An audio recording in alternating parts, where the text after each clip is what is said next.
이제 오늘 우리 말씀의 제목은 뭐라고 그랬죠? 깨어있으라. 깨어있다는 것은 깨어있다는 의미가 무엇인지를 살펴보는 것입니다. 주님께서는 너희가 깨어있으라. 깨어있어야 주님의 재림을 맞이할 수 있다. 그러면서 깨어있으라고 말씀하셨습니다. 거듭거듭 깨어있으라고 말씀하시는데, 그렇다면 깨어있다는 것이 무엇이냐? 그것을 알기 전에 먼저 27절에 노아의 때와 같이 인자의 임함도 그러하다.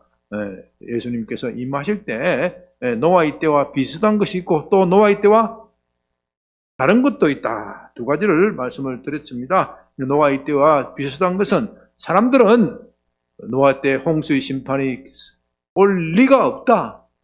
하늘은 예전에 있는 것대로 그대로 있는 것인데, 하늘은 계속해서 사시사철 그대로 있는 것인데 무슨 홍수가 있어서 저 산꼭대기에 배를 짓느냐. 좀 미친놈이다. 미친 사람이다. 너무 예수 열심히 믿더니 사람이 드디어 미쳤어. 그렇게 해서 사람들이 노아의 홍수, 노아의 선대 누구 때부터? 에녹 때부터, 정조 할아버지 에녹 때부터 수백 년에 걸쳐서 홍수 심판이 올 것이라고 경고했지만 사람들이 믿지 않았습니다. 그것은 인자의 임함도 같아. 예수님께서 재림한다고 말씀하시지만 사람들은 예수님의 재림을 믿지 않습니다. 오늘날 안 믿는 사람들이 얼마나 많이 있습니까? 이스라엘이 1948년 독립을 하는 것을 보고서도, 이스라엘이 독립하는 것은 예수님이 임할 것을 가까운 명백한 징조임에도 불구하고 사람들이 그것을 애써 무시한단 말입니다. 이스라엘이 독립한 것은 그냥 그 역사적 과정 속에서 참 기적적인 일이긴 하지만은 얼마나 역사적으로 우리가 합리적으로 설명하고 풀이할 수 있어. 그건 예수님이 재림과 무관한 것이야. 애써 그것을 지우려고 합니다. 그 이유는 무엇이겠습니까? 예수님의 재림을 인정하게 되면은 어떻게 돼요? 무엇을 못한다고요? 38절 무엇을 못해요? 사람들이 무엇을 못해요? 먹고 마시고 장가들고 시집가고, 먹고 마시고 장가들고 시집가고 이런 것이 잘못됐다는 것이 아니라 자기 마음대로 흥청망청거리는 삶을 못 사는 거예요. 그러니까 예수님의 재림을 한사코 부인하는 겁니다. 마찬가지로 노아의 때 노아의 홍수의 심판을 왜 사람들이 부인하겠습니까? 노아의 홍수의 심판을 믿으면 노아와 함께 무엇을 지어야 돼요? 방주를 지으려면 먹고 마시고 시집가고 장가가고 자기 마음대로 인생을 살 수 있어요? 없어요? 없어요. 그것이 싫으니까 그것을 그렇게 부인한 겁니다. 그러나 노아의 때와 다른 것이 있다고 말씀드렸죠. 노아의 때는 구원받으려면 어디로 가면 돼요? 방주 속에 들어가면 되지만 이제 그 물리적인 방주는 없어진 거예요.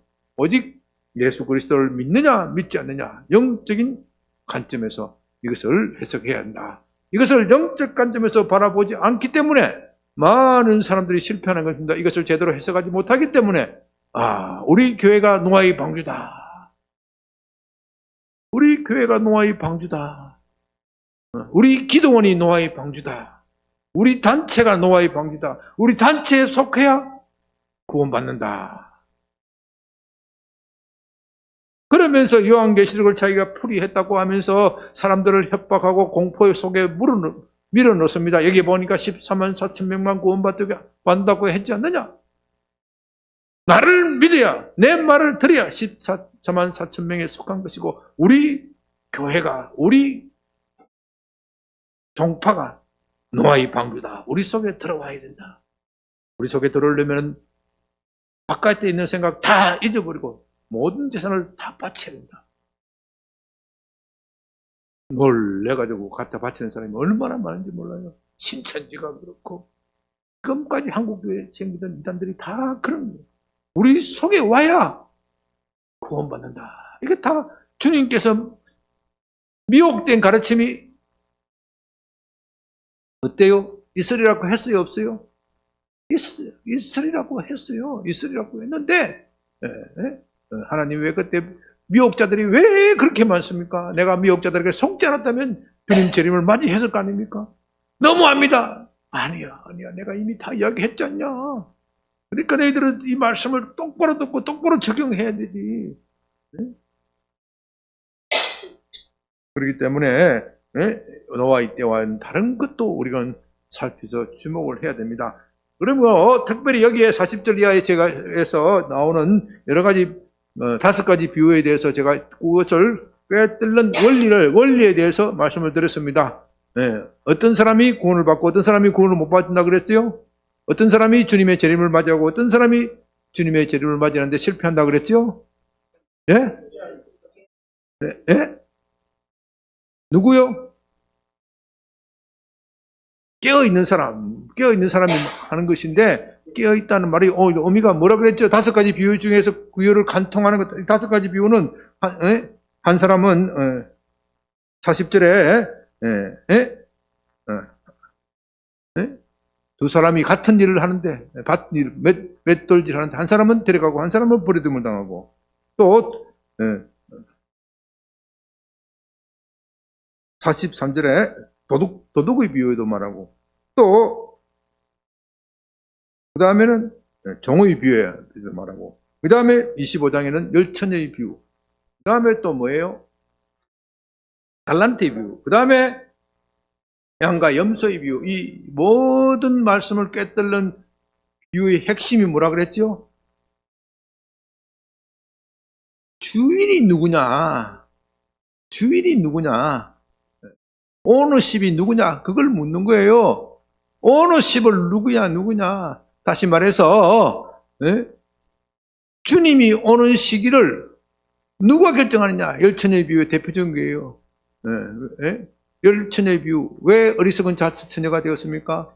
이 어리석은 다섯처녀는 요 기름만 준비하면 될 것이다. 주님이 재림하는 시기를 누가 결정했어요? 자기가 결정했어요. 자기가 결정하시니까 어리석은 결정을 한단 말입니다. 그것이 아니라 주님이 오는 시기는 누가 결정한다고요? 주님이 결정한다. 그래서 주님이 오죽 답답했으면 도둑의 비유를 말합니다. 내가 도둑같이 온다. 도둑이 오는 것은 집주인이 결정합니까? 도둑이 결정합니까? 도둑이 오고 싶을 때 오는 것이지. 하도 답답하니까 자신을 이렇게 비하해서 이렇게까지 말씀하시는 거예요. 그러니까 인생의 주인은 누구냐? 내 삶의 주인은 누구냐? 여기에 따라서 우리가 재림하는 주님을 맞이하고 맞이 못하느냐 결정이 난다는 겁니다. 그렇기 때문에 이제 40절 이하의 모든 비유는 믿는 사람을 가지고 이야기하는 거예요. 자, 38절에서 홍수전에 노아가 방주에 들어가던 날까지 사람들이 먹고 마시고 즐긴다는 것은 믿지 않는 사람들을 말하는 거예요. 이 사람들은 홍수 사건이 일어날 것을 믿지 않았기 때문에 먹고 마시고 즐기는 거예요. 그런데 40절 이하는 노아의 홍수도 믿고 예수님의 재림도 믿는데 그런데도 불구하고 어떤 사람은 데려감을 당하고 어떤 사람은 버려둠을 당한다. 그러므로 이 이후의 사건은 신자를 대상으로 하는 거예요. 두 사람이 함께 밭에 있는데 한 사람은 데려가고 한 사람은 버려둠을 당하고 두 여자가 맷돌질을 하고 있는데 한 사람은 데려감을 당하고 한 사람은 버림을 당한다. 똑같은 일을 해요. 똑같은 일을 하는데 무슨 마음을 가지고 하느냐 이거예요. 똑같이 양변교회에 나오는데 한 사람은 데려감을 당하고 한 사람은 버려둠을 당한다. 하는 것은 똑같아요. 그런데 그 마음 속에 무슨 마음을 가지고 하느냐 여기에 따라서 너희의 구원이 결정된다. 그 뜻입니다. 43절 집주인 도둑의 비유 아까 말씀드렸죠? 집주인이 도둑이 어느 시각에 올 줄 알았더라면 깨어있어 그 집을 뚫지 못하게 하였어요.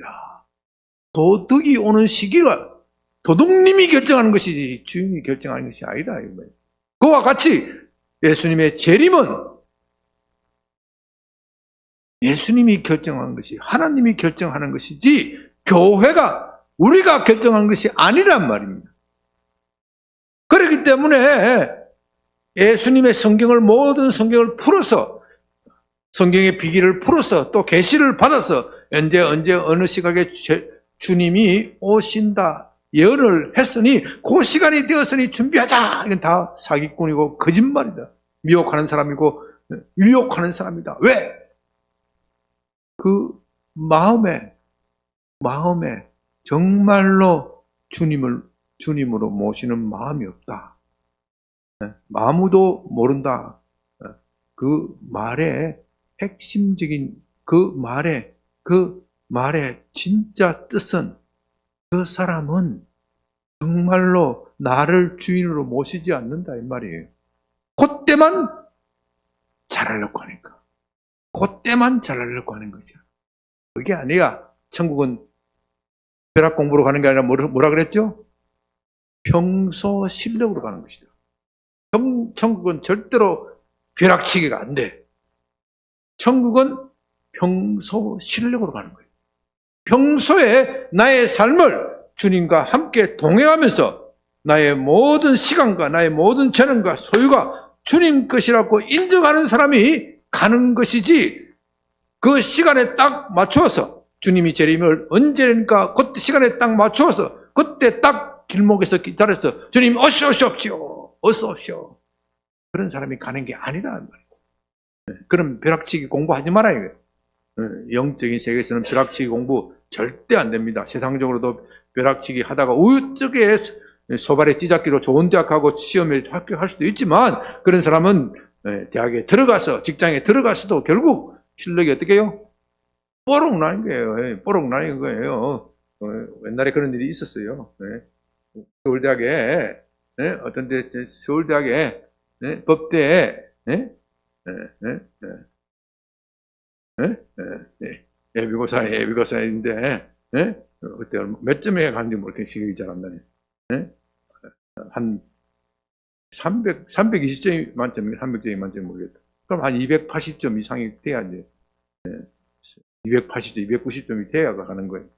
서울대학에 가는 거예요. 그런데 어떻게 하다 보니까 다들 그벌모가 지원을 안 했는데 180점만 녀석이, 180점 녀석이, 아이고, 막 미쳐봐야 본전이다. 뭐 영 떨어지니까 서울대에 떨어진다 소리 듣자. 그래가 서울대에 합격을 했어요. 뭐 한 개 안 쓰게 수가 없지. 학생이 했으니까. 못 견디고 그냥 중간에서 탈락, 중단에서 자퇴했다 그러죠? 군대 갔다가 뭐 견딜 수가 없지. 평소 실력이 없는데. 실제로 그런 사람이 있어. 그러니까 천국은 아무나 가는 것이 아니라 벼락치기 공부해서 가는 것이 아니라 주님이 오는 그 시기를 알아맞춰서 가는 것이 아니라 평소 실력, 주님이 언제 오시더라도 항상 준비하고 예비되어 있는 사람이 가는 것이다. 그 말씀을 하시는 겁니다. 여러분들이 이 말씀을 기억하고 있다면은 깨어있다는 것이 무엇을 의미하는 것이 금방 이해가 되는 겁니다. 깨어있다는 것은 밤에 잠도 안 자고 깨어있다, 그런 소리가 아니에요. 언제 어느 시각에 주님이 오실 것을 맞추어서 주님 오실 준비를 하는 것. 옛날에 다미 선교가 거짓 했잖아요. 그렇게 하는 게 아니란 말입니다. 아니란, 다 성경을 모르고 하는 짓이에요. 오늘은 우리가 45절 이하에 충성되고 지혜 있는 종이 되어 주인에게 그 집 사람들을 맡아 때를 따라 양식을 나눠줄 자가 누구냐, 이게 주목을 해야 됩니다. 여기도 보십시오.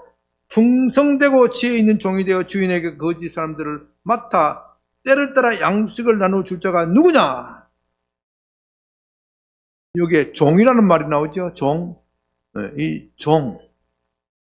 주인이 집 떠나면서 미션을 남겼습니다. 너 이 집 관리를 잘해. 잘해. 그렇게 하는데 한 종은 어떻게 했어요?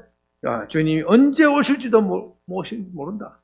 아니, 이 사람은 주인이 언제 오실지 모른다, 이게 관심이 있는 것이 아니라 주인이 어떻게 나를 이렇게 귀하게 생각하셨는가. 나에게 어떻게 이렇게 귀한 일을 맡겨주셨는가? 우리 집안에 정도만 있는데 특별히 나를 뽑아서 집사로 맡겨주셔서 얼마나 감사한지 몰라. 얼마나 감사한지 몰라서 그 주인이 의도대로, 주인을 너무나도 사랑하기 때문에 주인이 의도대로, 아니 주인이 의도한 100%, 120%, 200% 충성을 다해서 열심히 일해. 열심히 일해. 주인이 언제 온다 이게 대해서는 이 사람 별로 관심이 없어. 언제 오시더라도 항상 주인이 오면 칭찬할 수 있도록, 주인이 오면 아무 집 걱정하지 않을 수 있도록 내가 그렇게 열심히 해야지. 그래서 부지런히 주인의 것을 가지고 재산 관리를 잘했어요. 거기에 집주인이 부자이기 때문에 많은 재산을 가지고 있고 많은 종들이 있는데 그 종들에게 일일이 때를 따라서 챙기고, 병이 아픈 종이 있으면 열심히 돌보고, 또 힘든 종이 있으면 뭐 때문에 그러냐 상담도 잘하고 관리도 잘하고 오는 거 보니까 집주인이 어느 날 예고도 없이 찾아왔는데 너무너무나 잘 되고 있어서, 그래서 주인이 뭐라 그럽니까? 47절, 내가 진실로 내게 이르노니 주인이 그의 모든 소유를 그에게 맡겨놨기라. 여러분, 여기에 또요, 천국에 또 한 비밀이 있습니다. 그러면요, 천국 가면은 주님이 재림하면은 정말 파라다이스, 꿈과 같은 세상이 오고, 우리는 뭐 할 일도 없을 것이다. 그냥 먹고 즐기고 땡까땡까 노는 세상이 올 것이다. 그렇게 천국을 생각하는 사람이 있어요. 근데 이 본문에 이 착하고 충성된 사람이 그렇게 먹고 즐기고 노는 걸로 되어 있어요. 그 사람의 상이 뭐예요? 일이지, 일. 더 큰 일이야, 더 큰 일. 그러니까 이 주님이 오는 이 재림의 시기에는 지금 현세 우리 일은 허무해. 허무하다는 말은 이 세상에 너무 가치 없는 일이 많아. 가치 없는 일 때문에 우리가 너무나도 많은 시간을 낭비하고 소비하는 거예요. 그러나 주님이 재림하시고 오면은 먼 세상의 질서가 회복되는 것이기 때문에 가치 없는 일이 없는 거예요. 그래서 주님께서는 이 세상에 더 큰 일, 이 세상에 내가 오기 전에 저렇게 충성된 사람에게 내가 더 큰 일을 맡기는 거예요. 더 큰 일을 맡기는 거예요. 그게 우리가 천국에 대한 또 컨셉을 바꿔야 될 컨셉 중에 하나예요. 나 여기서 뭐 그런 이야기를 하자고 한 것은 아니고, 다음에 48절은 뭐예요? 그 악한 종이 마음에 생각하기를 주인이 어떻게 해요? 더디 오리라. 더디 온다는 말은 누가 결정을 했어요? 주인이 결정했어요? 종이 결정했어요? 자기 혼자 생각해 그런 거예요. 자기 혼자 생각해. 주인이 지금 이것은 아마도 그 당시에 헤롯이 헤롯 대왕이 로마에 가서 왕위를 받으러 오는 사건이 있었습니다. 그러니까 헤롯이 헤롯이 얼마나 재산이 많습니까? 영지도 많고 땅도 많고 많은 종들이 있었습니다. 많은 종들이 있었는데 그 헤롯이 그 중에서 제일 똑똑하다는 생각하는 종에게 자기의 재산을 다 관리를 맡겼어요. 왜냐하면은 헤롯은 잘못하면은 자기 정치적 운명이 지금 로마에 가면은 어떻게 될지 몰라. 자기 아버지는 죽어버리고, 자기의 적대자들은 헤롯은 절대로 왕이 되어서는 안 됩니다. 이스라엘의 분봉왕이라 그러죠. 분봉왕이 되어서는 안 됩니다. 적대자들이 제 속에서 민원을 넣고 진정을 놓고 있는 판이야. 그래, 이번에 로마로 가면 내가 죽을지 안 죽을지도 몰라. 다시 왕위를 획득하고 올지 안 올지도 몰라. 그러니까 이 악한 종은 그걸 계산하는 거야. 야, 드디어 이 헤롯 놈이 갔다. 이거 만세. 이놈이 가서 로마에 가서 뭐예요? 차라리 뭐예요? 꼴꼬닥하고 죽었으면 좋겠다. 이게 죽었으면. 그래, 이 많은 재산이 누구 게 돼요? 내 것이 된다. 그렇게 자기 나름대로 정치적 계산을 다 하고, 아마 모르겠어요. 이 사람은 헤롯 왕 앞에서는 충성을 다하겠다고 알랑방구 뛰었지만 뒤에 사람을 보내서 저러면 절대로 왕이 안 됩니다. 왕이 되면 아니 됩니다 하고 그렇게 했는지도 몰라. 예? 예? 예? 그렇게 했는지도 몰라. 예? 예? 예? 그러니까 자기 생각, 자기 계산을 해보니까 절대로 헤롯이 왕이 될 수가 없다. 헤롯은 분명히 체포되어 가지고 다시는 못 돌아올 것이다. 드디어 올 것이다. 온다 하더라도 겨우 자기 몸 하나 구명해서 올 것이다. 살아서 돌아오면 다행이다. 살아서 돌아오면 이런 쭉 패가지고 쫓아보내버리겠다. 이런 생각도 가지는 거예요. 그러니까 이 주인이 없으니까 모든 재산이 내 거다 이거. 먹고 마시고 즐기고 파티 즐기고 난리가 난 거야. 헤롯보다 더 악한 짓을 한 거예요. 그러니까 왕이 돌아와서 집주인이 돌아와서 얼마나 화가 나고 짜증이 나고 생기 나겠습니까? 이 새끼 내가 증거는 없지만 네가 뒤에 사람 보내서 내 모험 하는 거 다 알아. 죽여버린다. 죽여버린다. 이런 사건을 비유로 들면서 이런 사건을 염두에 두면서 이 말씀을 하시는 거예요. 지금 내 인생이 누구 거냐? 누구 거냐?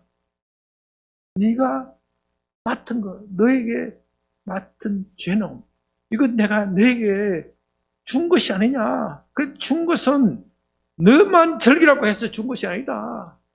네가 이 많은 재산을 관리하면서 떡 장사가 떡고물 묻는 건 내가 인정한다 이 말이에요. 떡 장사가 떡고물 먹어야지.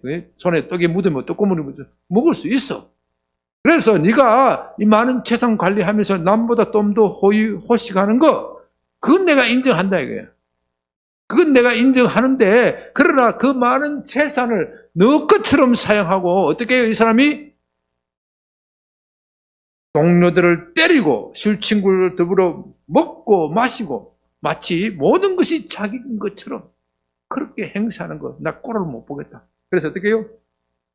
생각지도 않는 날에 못하는 시각에, 생각지도 알지 못하는 시각에 그 종의 주인이 이르러 어떻게 해요? 엄히 때리고 외식하는 자가 받는 벌에 처하리니 거기서 슬피 울며 이를 갈리라. 여기서요, 이 51절에 외식이라는 말에 동그라미를 쳐야 돼요. 외식이라는 말에 왜 성경을 가지고 동그라미 치면 안 되고 자기 성경책에 동그라미 쳐야 돼요. 외식이 뭡니까? 겉다르고 속다른 거예요. 그러니까 이 두 가지의 종은 다 교회에 나오는 흔히 말하는 주의 종이라고 일컫는 사람들이에요. 교회에 안 나오는 사람을 대상으로 말하는 것이 아니냐. 교회에 안 나오는 사람을 대상으로 말하는 것은 38절에 이미 끝났어. 그 사람들에 대한 경고는 이미 끝났어. 그러므로 깨어 있으라는 말은 믿지 않는 사람을 상대로 말하는 것이 아니라 믿는 사람을 말하는 거예요. 왜? 믿지 않는 사람은 어차피 잠자고 있는데 깨어봐야 소용이 없어. 그거는. 그런데 믿는 사람이 잠을 자고 있다. 그러면 어떤 사람이 잠을 자는 거예요? 어떤 사람이 잠을 자고 있는 거예요? 예? 어떤 사람, 아까 박 지사 이야기했잖아요. 뭐 크게 얘기해봐. 외식하는 사람이 깨어있는, 잠자는 사람이. 외식하는 사람이 잠자는 거예요. 겉다르고 속다른 사람이 잠자는 거예요. 이해가 되세요? 그때 가서 주님께서 뭐라고 결론을 내렸어요? 외식하는 거예요. 이건 다음 주에 내가 10처녀에 비유해서 좀 드리는데, 이 어리석은 5처녀도 무엇에 걸렸어요? 외식에 걸린 거예요. 외식 함부로 하면 안 돼. 밥 먹는 외식 말고 외식, 겉다르고 속다르면 안 돼. 믿는 사람들은요, 겉다르고 속다르면 안 돼. 우리가 깨어있다는 말은 우리 마음 중심으로 주님 오시기를 바라는 마음. 아니, 그보다 더 중요한 것은 지금 현재 나의 모든 삶의 주인이 주님 것이다. 그것을 인정하고 삶을 사는 것을 말합니다. 직장 생활을 하든 두 사람이 함께 밭에 있다는 말은 두 사람이 함께 직장 생활을 하는 겁니다. 두 여자가 맷돌질하고 있다. 두 여자가 같은 부엌 일을 하고 있다. 부엌 일을 하더라도 한 사람은 이 부엌 일이 주님께서 나에게 시키신 일이다. 그러니까 내가 주님이 내게 맡겨주신 일, 내 최선을 다하여 음식도 맛있게 하고 간도 맛있게 봐야 돼. 내가 최선을 다해서 우리 성도들을 맛있게 먹이는 일에 전념을 다하리라. 한 사람은 적당하게 안 할 수는 없고 내 순서 들어왔으니까 적당히 안 할 수는 없고 힘드는 것도 내 맘만 시키느냐. 이래 되면은 안 된다 이거예요. 진심을 다하라. 진심. 우리가 직장 생활을 할 때 자기만을 위해서 오늘 전에도 돈에 대해서 이야기했지만은 그리스도인들은 돈이 필요해. 돈이 주의 일을 하는데 돈이 필요해. 그 돈을 벌기 위해서 직장 생활을 해야 되는데 그 직장 생활을 해서 자기만을 잘 먹고 잘 살겠다. 그다음에 나중에 돈이 주인이 되어버리는 거예요. 돈의 노예가 되어버리는 거예요. 노예가 되면 안 돼. 돈의 노예가 되면 안 돼. 내가 그렇게 되면 어떻게 돼요? 51절 말씀, 어미 얻어맞고 외식하는 자는 어떻게 돼요? 어미 엄청 두드러 맞고 벌에 외식하는 자가 받는 벌에 처하리니 거기서 슬피울며 이를 부득부득한다. 슬피울며 이를 부득부득한다. 왜 이를 부득부득하겠어요? 억울했어. 왜 억울해요? 조금만 판단 잘했으면 그렇게 하면 좀 나은데 그렇게 하면 좀 나은데 나보다도 저 못한 저 인간이 나보다도 더 평소에 못하다고 생각하는 저 인간이 저기는 파라다이스에서 대접받고 말이지 거지와 나사로의 비유에 있잖아요. 나보다도 더 못하던 내가 평소에 저렇게 우습게 알던 그 나사로가 아브라함의 품에 안겨서 아브라함과 함께 천국의 복을 누린다 하니 속이 뒤집어집니다. 그게 슬프며 이를 부득하는 것. 이제 말씀을 정리합니다. 깨어있다는 것은요, 여러분이 깨어있기 위하여 기도원을 가야 되고 어떤 집회를 가야 되고 불받기 위해서 어떤 집회를 가야 된다. 그건 깨어있는 게 아니야. 깨어있다는 것은 이 말씀에 주의 말씀을 받아들이고 내 속에서 말씀을 하면서 내가 하나님의 말씀을 지키리라. 비록 내가 적은 은사를 받았지만 이 적은 은사를 가지고서라도 주의 말씀을 계속 붙들리라. 나의 삶을 주님께 드리리라. 매일과 같이 그렇게 결심하면서 내 삶 속에서 아직도 내 삶에 어떤 영역에서 내가 주님께 드리지 못하는 것인가? 이것을 살피는 것이 깨어있는. 여러분이 기도할 때 여러분이 필요한 것 이것 주십시오, 저것 주십시오 그렇게 기도할 수 있어요. 그러나 더 궁극적인 기도. 주님, 아직도 내 삶 속에서 내 것이라고 고집하는 것이 무엇이 있습니까? 주님께 드리지 않는 영역이 무엇이 있습니까? 그것을 찾아서 주님, 나는 약하오니, 나는 연약하오니 내 삶에 주님께 드릴 수 있도록 깨달음을 주시옵소서. 말씀을 통하여 깨달음을 주시옵소서. 직통계시 너무 좋아하지 마세요. 너무 직통계시 좋아하다가 넘어지는 사람이 너무 많아. 너무 좋아하지 마세요. 주의 말씀, 말씀 들을 때 내게 뜨고, 엠마오로 가는 제자들이 말씀을 들을 때 그 마음이 뜨거워졌듯이 주의 말씀을 열어서 볼 때 마음이 뜨겁게 해주시옵소서. 결단 내리게 하여 주시옵소서. 그렇게 기도하시길 부탁을 드립니다. 네, 다 같이 우리 주여 한번 크게 부르고 주님 이 말씀을 붙잡을 때 아까 말씀드린 대로 특별히 우리 청년들이 말씀에 부닥쳐야 돼요. 말씀에 청년들이 헌신하는 마음이 있어야 돼요. 청년들 나이 들어서 결심하고 결단하고 헌신하는 것도 소중하지만 청년 때 헌신하고 결단하는 게 얼마나 귀한지 몰라. 주님도 싱싱한 놈 좋아하지.